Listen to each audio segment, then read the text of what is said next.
এইভাবে জলপাইয়ের আচার তৈরি করলে চুলা থেকে নামানোর সঙ্গে সঙ্গে শেষ হয়ে যাবে।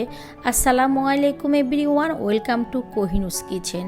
একদমই সহজ করে একটা টকঝাল মিষ্টি জলপাইয়ের আচার রেসিপি আপনাদের সঙ্গে শেয়ার করতে চলে এলাম। এই আচারটা 1 বছরের বেশি সংরক্ষণ করে রাখতে পারবেন, রোদে দেওয়া ঝামেলা ছাড়াই ঝটপট এই আচারটি তৈরি করে নিতে পারবেন। আশা করছি আমার আজকের টকঝাল জলপাইয়ের আচার রেসিপি আপনাদের কাছে ভালো লাগবে। তাহলে চলুন কথা না বাড়িয়ে চলে যাচ্ছি মূল রেসিপিতে। প্রথমে একটা প্যানে আমি নিয়ে নিচ্ছি 1 কাপ পরিমাণ সরিষার তেল। যেহেতু এই আচারটাকে আমরা রোদ্রেও দেব না, আবার ফ্রিজেও রাখবো না, তার জন্য তেলের পরিমাণটা একটু বেশি দিতে হবে। এরপর দিয়ে দিলাম 1 চা চামচ পাঁচফোড়ন, 5-6টার মতো দিয়ে দিচ্ছি শুকনো মরিচ, আর হাফ কাপ পরিমাণ দিয়ে দিচ্ছি রসুন। রসুনগুলোকে আমি একটু তেতলিয়ে নিয়েছি।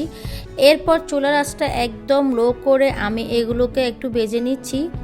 তেলের সঙ্গে এগুলোকে কিছুক্ষণ ভাজার পরে এখন এখানে আমি দিয়ে দিচ্ছি 2 টেবিল চামচ পরিমাণ সরিষা। আমি এখানে কালো সরিষা আর লাল সরিষা একসঙ্গে বেটে নিয়েছি।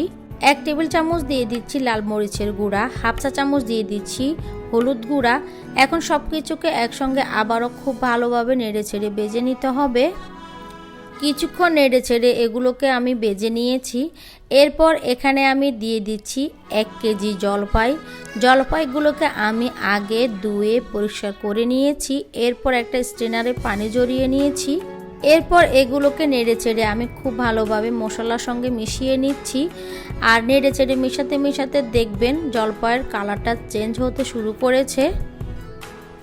জলপাইগুলোকে আমি মশলার সঙ্গে প্রায় 5 মিনিটের মতো নেড়ে চেড়ে মিশিয়ে নিয়েছি।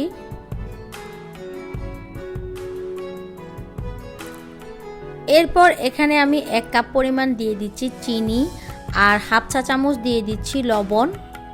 আমি এখানে 1 কেজি জলপাইয়ের জন্য 1 কাপ চিনি দিয়েছি। আপনারা যদি আরও বেশি পরিমাণে জলপাই নিয়ে আচার করেন তাহলে তেল, চিনি, মশলার পরিমাণ বাড়িয়ে দিবেন। এবার চিনিটাকে জলপাইয়ের সঙ্গে খুব ভালোভাবে মিশিয়ে নিতে হবে। আর চিনি থেকে যে পানিটা বের হবে এই পানিতেই কিন্তু জলপাইটা খুব ভালোভাবে সিদ্ধ হয়ে যাবে। এবার আমি ঢাকনা দিয়ে এটাকে প্রায় 15 মিনিটের মতো রান্না করে নিব, যতক্ষণ না জলপাইগুলো সিদ্ধ হয়ে যাচ্ছে।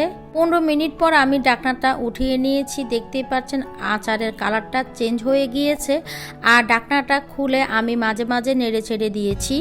আর চুলার হিটটা একদম মিডিয়াম লোতে করে জলপাইগুলোকে সিদ্ধ করে নিতে হবে। দেখতেই পাচ্ছেন আচারের কালারটা একদমই চেঞ্জ হয়ে গিয়েছে আর জলপাইগুলো খুব ভালোভাবে সিদ্ধ হয়ে গিয়েছে।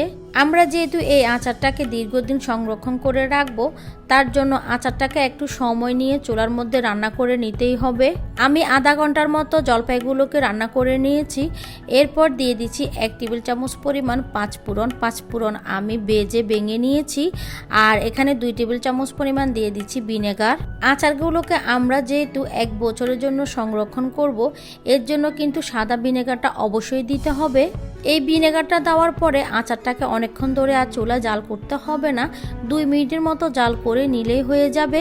আমার আচারটা তৈরি হয়ে গিয়েছে। এখন চুলা থেকে আমি নামিয়ে নিচ্ছি। আর দেখতেই পাচ্ছেন আচারটা কতটা লোভনীয় হয়েছে। ব্যাস তৈরি হয়ে গেল খুবই সহজ টক মিষ্টি জলপাইয়ের আচার। চুলা থেকে নামিয়ে জলপাইয়ের আচারটাকে একদম পুরোপুরি ঠান্ডা করে নিতে হবে। ঠান্ডা হয়ে যাবার পরে একটা কাঁচের বয়ামের মধ্যে আচারগুলোকে ঢুকিয়ে রাখতে হবে। কোনো রকম রোদ্রে দেওয়া ঝামেলা ছাড়াই এই আচারটাকে আপনি 1 বছরের মতো সংরক্ষণ করে রাখতে পারবেন। তবে এই আচারে যত দিন যাবে ততই কিন্তু আচারের টেস্টটা বাড়তেই থাকবে। আশা করছি আমার আজকের রেসিপি আপনাদের কাছে খুব ভালো লেগেছে এবং সহজ লেগেছে। রেসিপি ভালো লাগলে লাইক, কমেন্ট, শেয়ার করার অনুরোধ রইল। তাহলে আজকের মতো এখানে বিদায় নিয়ে নিচ্ছি। সবাই অনেক বেশি ভালো থাকবেন, সুস্থ থাকবেন, সবাই সবার জন্য দোয়া করবেন। আল্লাহ হাফেজ।